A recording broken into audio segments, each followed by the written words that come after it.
fantasy short stories. An Incident in Marrow by Jason M. Tucker. October 1971, Marrow, California. Marrow wasn't a town. Not really. It was 3 streets, a couple of stop signs peppered with bullet holes, and a handful of time-worn buildings stuck in the middle of Mendocino National Forest. There was a motel with a little diner attached to it, the Red Bull, but it didn't look like it saw much use. Nothing in this place did. By the time I pulled my Chevelle into the motel's parking lot, it was well after midnight and perfectly quiet. Both the diner and the motel's office were closed and dark. The only light came from flickering bulbs above motel room doors and the gaudy, bell-shaped crimson neon sign that was still burning. I fixed my eyes on the only other vehicle in the parking lot, a sea green 67 VW Beetle coated in a layer of California dust. She was here. According to the message my answering service had taken that morning, she was staying in room 4. The message said that she'd figured it out, that she'd found him. I'd been through this with Maggie Belton plenty of times before. She seemed to lose a little more of herself each time.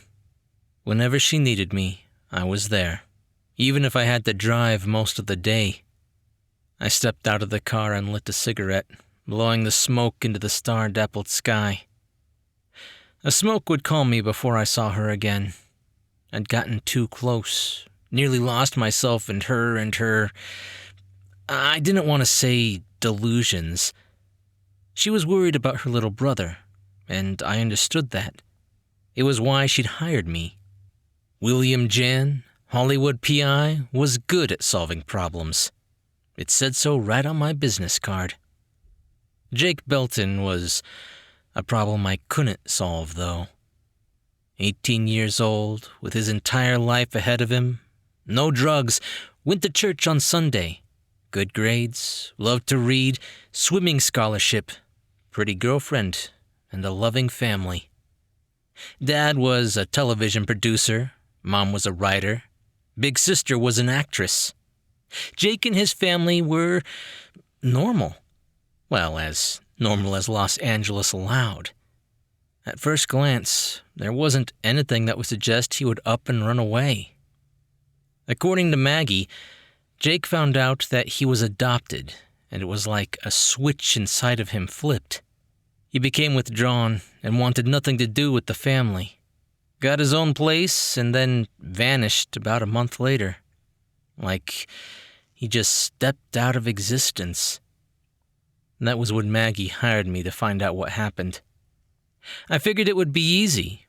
Kid probably needed to get a little wild, hang out with some hippies for a bit, smoke some dope, realize he didn't enjoy living poor, and then figure out who he was.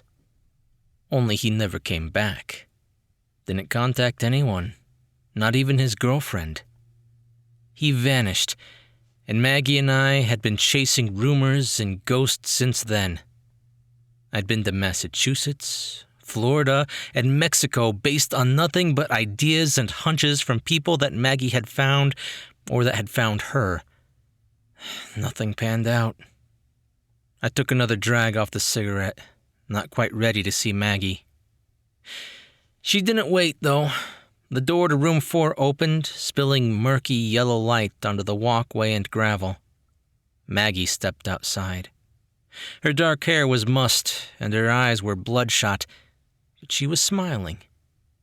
"I knew I heard your car. I'm glad you came," she said, "even though you probably think I'm out of my mind." "Mags," I said, tossing the cigarette and stubbing it beneath my heel. I headed over to her. "Nice little town you found." "It's a cult," she whispered, grabbing my hand to draw me into the motel room. "Make yourself as comfortable as you can." I took a seat on the edge of the bed. The blanket was orange and threadbare, covered in countless questionable stains. The room looked like it hadn't received an update or a deep clean since the 1950s. The mismatched furniture and wood paneling weren't kitschy, just ugly. Most of the surfaces looked like they had a layer of dust and grime on them. The scent of the coffee was thick, and there were 2 large pizza boxes on the desk. There were also a few bottles of Coke and a bucket of half-melted ice. Hurdy-gurdy man played softly on the radio. "We've been over the cult angle," I said. I'd seen and dealt with several cults in the decade I'd been working as a private investigator. Parents would sometimes hire me to get their kids out by any means necessary. Most of the cults were just drugged-out kids looking for a place to tune out from society. Others were a lot more dangerous. "How long you been holed up here?" I asked. "Since yesterday morning," she said, shutting the door behind me. "What brought you to this place? There's nothing in this town. I didn't even know it existed until I got your message." "He's here. It's a cult," she said, looking at me as if I'd lost my mind. "I think you might want to back up a bit," I said. "What? Yeah, sorry," she said, shaking her head. "This place is weird, and I've been up for a while. So anyway, I got a phone call from one of Jake's friends, Zim, that was on the swim team with him. He says that he's positive he saw Jake here in Marrow a few weeks ago. He told me about it as soon as he got back, but he said that he thought Jake looked ill, like he hasn't been taking care of himself." "What was his friend doing here? Seems like a hell of a coincidence, Mags." "He was passing through, I guess. He was camping or something and stopped for gas. I didn't really focus on that part. Synchronicity or something. What I'm saying is that Jake's in Marrow, and I think I know where." "We've been through this before," I said. "This is the one," she said. "I wouldn't have called you to come out here if I wasn't sure. I'm committed to fixing this." She had that fire in her eyes. I wanted to believe her. She certainly believed what she was saying. "Okay, we'll look into it in the morning," I said. "Just promise me that if this doesn't pan out, you'll get some rest and take a break. Your parents are worried about you." "I don't want to wait until morning. Look at this," she said, pulling out a neatly folded orange flyer from beneath the pizza box. I recognized the color. "Is that what I think?" I felt sick to my stomach. I'd seen a flyer just like it before, in Jake's apartment. "Some sickly-looking kid was just passing them out yesterday at the gas station at the edge of town. I asked him about Jake, but he got nervous. Said he didn't know anyone named Jake and then took off in an old pickup truck." I reached for the flyer. Written across the top in a plain font was the name of the group, and below that, its tenets, which amounted to the same nonsense that most groups like it spew. "Children of the refracted light. Slow down. Change direction. Follow your path. Become part of the family. Breathe of the new life. Give glory to the Father. Give glory to the Mother." It was indeed the same as what I had found in Jake's apartment more than a year ago. Even the tacky orange paper was the same. I had looked into the children, but didn't find anything. None of my contacts knew the name. They'd never heard of the Litany of Commandments. They all agreed that it was probably a dead end, just one of those pop-up groups with a fake guru looking for a good time, that I should probably focus my efforts elsewhere. So, that's what I did. I let it go. I didn't go far enough. I didn't push deep. One of the worst things an investigator can do. A lazy mistake. "I'm sorry," I said, looking up at Maggie. She didn't have any anger in her eyes, just hope. "We're here now. We'll find him," she said. "But I don't want to wait too long. I'm worried that I tipped them off when I started asking about Jake. I don't want them to run." "Of course," I said, fumbling for another cigarette. "Do you know where in the town they might be staying?" "Not in town," Maggie said. The old guy that runs the gas station doesn't like them. Says they're a bunch of weirdos. They live down on Black Road at an old summer camp west of town. Told me not to go out there because it wasn't safe. They carry rifles, and he thinks they steal cars and strip them. I took a deep breath and exhaled. Okay, that's where we go. But if he's part of an honest-to-God cult, it won't be easy getting him out. He might feel like that's where he belongs. Trying to get people out can be messy when they don't want to go. I don't care. I'll knock him out and drag him back if I have to, she said. And I'm not going to let anyone stop me. We'll fix him. I nodded. I wasn't going to argue with her. If I'd done my due diligence, maybe I could have found Jake a long time ago. This was my fault, and I'd do what needed to be done. Let's go. Black Road was a rough dirt track about 1.5 cars wide. It was less of a road and more of a hiking trail, and my Chevelle didn't like the ruts and divots. I didn't want to bring the car into the camp to announce our arrival, so I found a turnaround spot and angled the car back towards town in case we had to get out in a hurry. Why are we parking here? Maggie asked. I figured it would be better to walk from here. Get a lay of the land and figure out what the camp looks like. We can figure out the best way to handle it then. We could walk in and say hello, or we could find and grab him. You don't think they're going to be friendly, do you? Well, Jake might not want to go. If this is really and truly a cult, and if they do have guns, they may not be willing to give him up.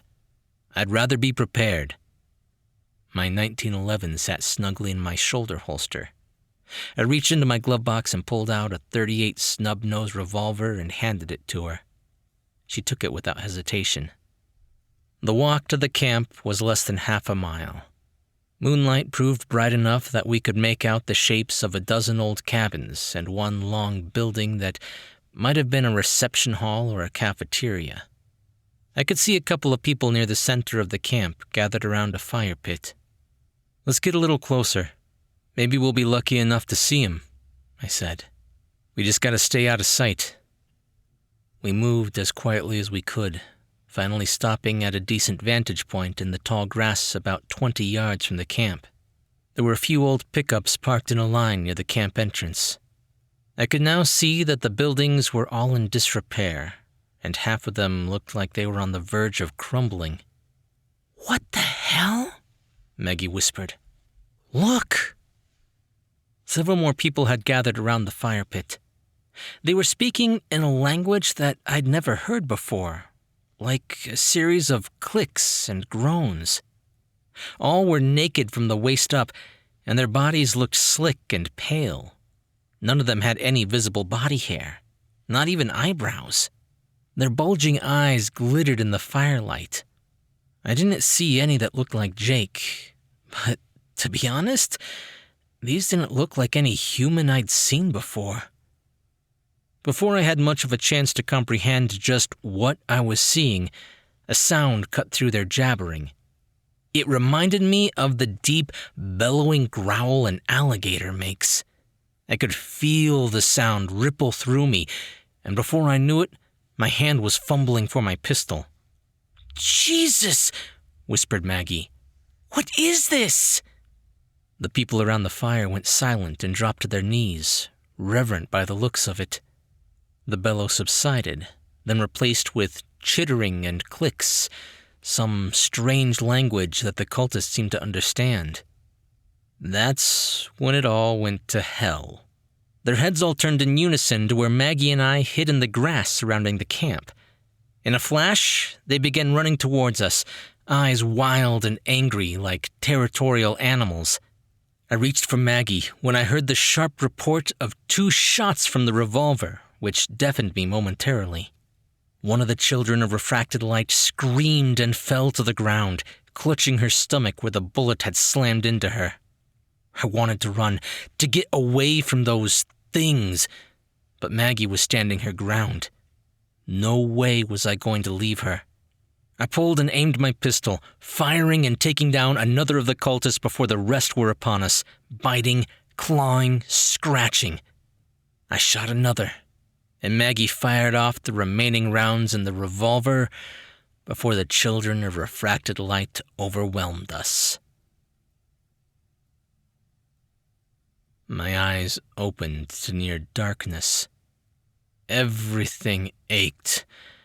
I could feel drying, caked blood on the back of my head from where one of the cultists had hit me. As I acclimated to the low lantern light, I could see that I was in some sort of crude cage. I pushed myself up to a sitting position. The scent of fish, blood, and incense caused my stomach to roil. "Mags," I said. "Will, oh God, I thought you were dead," she said. She was in a cage next to mine. Blood and bruises covered her face. I tried to reach through the bars to her. She did the same. Our fingers barely grazed. "Where the hell are we?" "Underground somewhere," she said. "I'm not feeling well." "We'll figure this out," I said. I didn't even believe myself, but what was I going to do?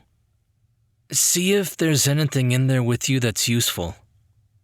I did my best to take in the surroundings to see what I was dealing with. The walls looked to be a natural underground cavern. Was it beneath the camp, or had they taken us somewhere else? Rushing water in the distance. An underground river, perhaps?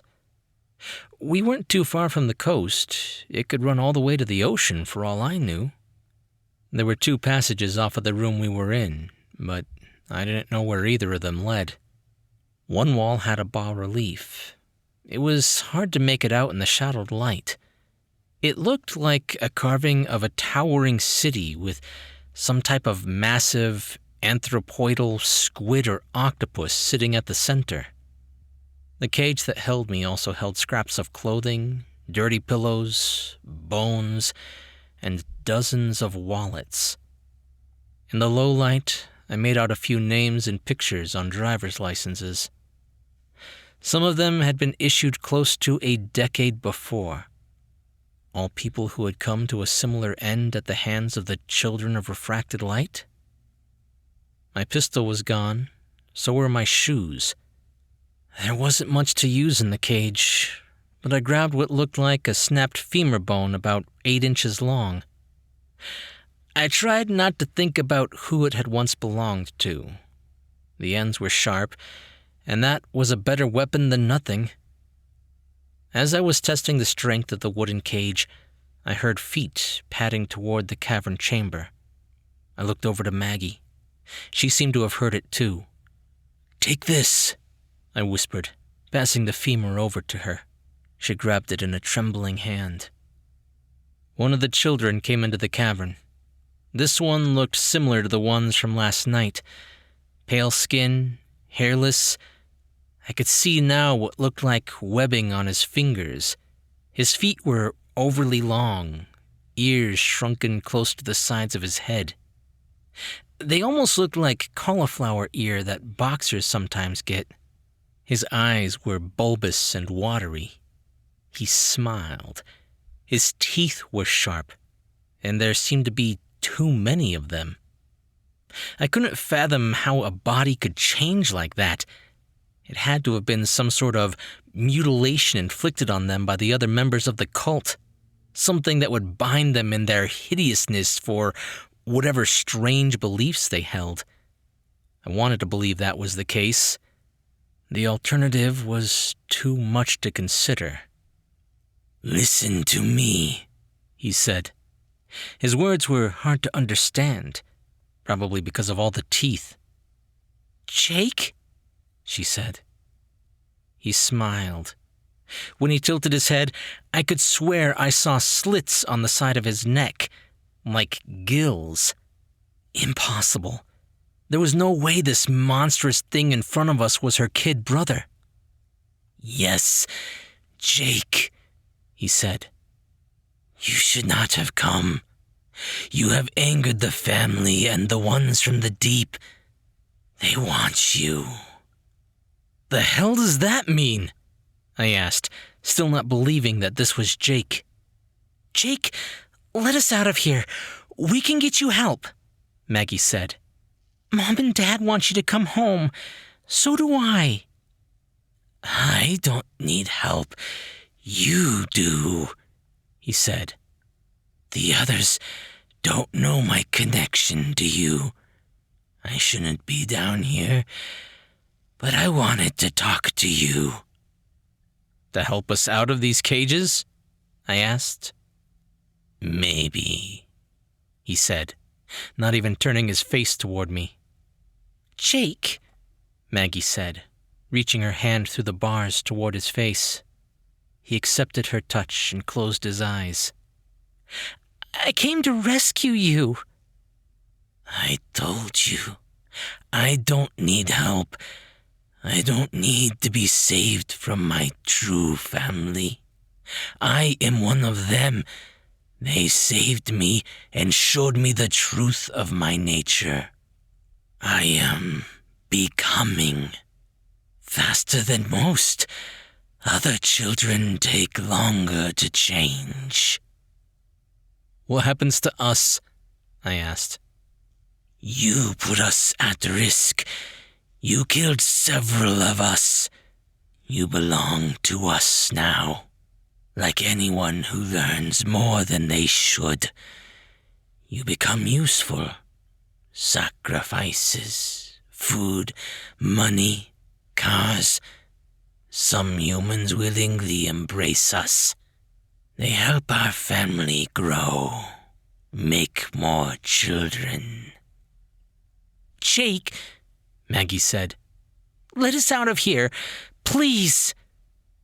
"They said we can keep you," Jake said, almost lovingly. "You won't be sacrificed and won't be food. You will serve the children and make more of us. The children serve mother and father. Mother, father, and the children all serve the God who lies sleeping in the city beneath the waves. This is the order of things." "You aren't going to let us out of here, are you?" I asked. This was the rambling of someone who was out of their mind. "I don't know," he said, holding his sister's hand to his face. "To be honest, a sliver of me thought about it. It's why I came down here while the others were sleeping. See, there's a part of me that worries, that doesn't want to see you harmed, Maggie. But this is all your fault. As much as I want to help, I also believe you have to be judged." "You are my brother," Maggie said. The Jake thing shrugged. "We were never blood." "Blood means nothing. We were family," she said. "Please." The same bellowing growl I'd heard from before suddenly erupted from deeper in the cavern. It sounded like several of the things this time. The sounds came from the passage with the rushing water. "Those from below," Jake said, with more than a hint of excitement in his voice. He laughed and said, "Revel in their glory. Maybe I'll get to keep you." I saw a sudden flash of white and splashes of red as Maggie thrust the sharp femur up and into her brother's neck. He opened his wide mouth, maybe to scream or gasp for air. Maggie reached forward, grabbed him, and pulled him toward the cage even before he fell. She dug into his pants pocket, and a second later emerged with the key. She unlocked her cage and then mine. I looked at her and mouthed thanks. I didn't know what else I could say after what had happened. The bellowing and clicking grew louder, and I could hear the slapping footfalls as something, The ones from the deep, Jake had said, came closer. "Come on," Maggie said, heading out the direction Jake had come into the chamber. I followed as fast as I could. There were more of those carvings in the walls, but we were moving fast, and I didn't care to pay them much attention. We soon came to a sun-filled chamber that had a makeshift ladder leading up 50 feet to the outside. Maggie went up the ladder first, and I was right behind her. My bare feet slipped on the rung several times, and I almost fell. The growls were growing louder, but I didn't chance to look back into the hole until we were both outside and getting ready to close the hatch. I had just a glance, but it seared into my memory. 3 of the creatures looked up at me, mottled gray and green scales, bellies a yellowish white. Long spiny fins ran down their heads and backs and on their arms. Webbed fingers, mouths wide and filled with rows of sharp teeth, gills flared on the sides of their neck. Hate filled their yellow and black eyes. They bore into me in those few seconds that I saw them. It felt like they had marked me and Maggie. We slammed the hatch shut and ran. We were a couple of 100 yards from the camp, so we skirted it and made our way back to where we'd parked my car. It was gone, but at the moment, I didn't care. We ran back to town. My feet were torn up and bloody, but we didn't stay at the motel any longer than it took to get into the room and grab Maggie's car keys. We left and didn't look back. We didn't talk about what Maggie had done to Jake either. Maybe that's not healthy, but it was for the best. April 1972, Las Vegas, Nevada. It's been almost 6 months since the incident in Marrow. Maggie and I have been on the move almost constantly. After going back to Los Angeles and getting some things in order, grabbing money from savings, we took off.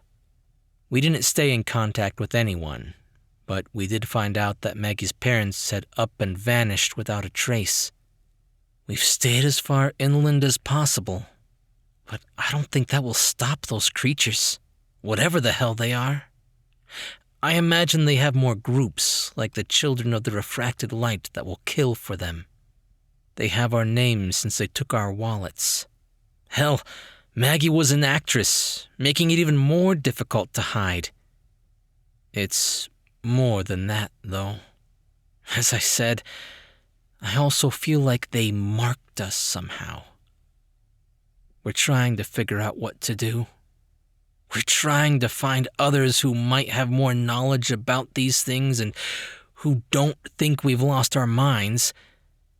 There's a university in Massachusetts that we've heard might have some answers. But it's so close to the sea.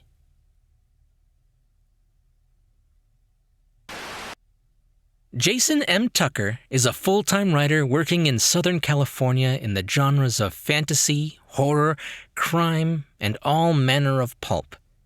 He's the author of the collection Meat City, and has been published in many anthologies and magazines over the years, including Shotgun Honey, Corrupts Absolutely, Retreats from Oblivion, the Journal of NoirCon, and more. He has an upcoming story for Guilty, and Greenies, a short film he wrote based on one of his stories, is currently in post-production. His rarely updated website is jasonmtucker.com.